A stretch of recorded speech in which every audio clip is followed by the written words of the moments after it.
Bonjour à toutes et bonjour à tous, bienvenue dans la Minute Techno Alimentaire. Une question relative à la fromagerie, comment maîtriser la CHFD en fromagerie. Donc pour rappeler ce qu'est la CHFD pour celles et ceux qui n'ont pas encore initié à cet élément indispensable en fromagerie, c'est un élément qui se calcule en faisant sur le fromage, au démoulage en général, 100 moins extrait sec sur 100 moins matière grasse fois 100. Donc ça donne des valeurs en gros pour les fromages entre 50 et 80%.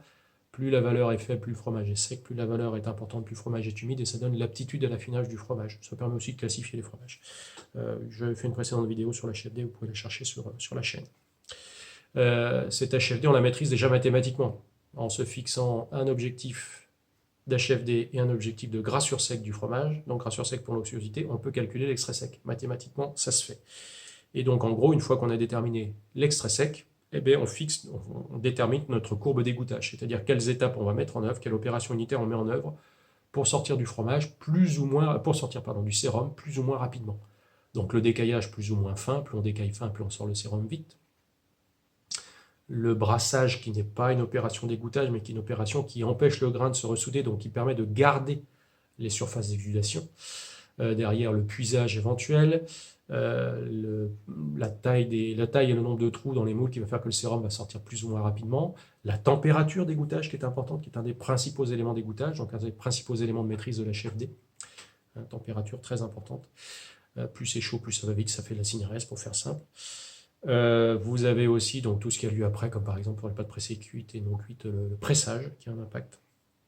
Donc tout ça, ça permet de maîtriser l'extrait sec, donc la CHFD à la fin. Donc pour faire simple, une étape mathématique pour calculer la valeur d'extrait sec objectif, et puis pour une techno donnée, positionner correctement les étapes, les objectifs de taille de grain, etc., pour sortir le sérum plus ou moins rapidement. Ce qu'il faut bien comprendre, c'est que quand on fait un cahier, il y a toujours à peu près le même potentiel de sérum qui pourrait sortir. C'est en gros 80%. On va le sortir ou pas. En lactique, on ne le sort pas complètement. En enzymatique, on essaye de le sortir. Donc en gros, ce sont les étapes d'égouttage qui vous permettent de sortir ce sérum plus ou moins rapidement. Voilà, si vous voulez tout savoir sur la technologie fromagère, ça se passe dans les ENIL, notamment à l'école de laiterie de Surgères.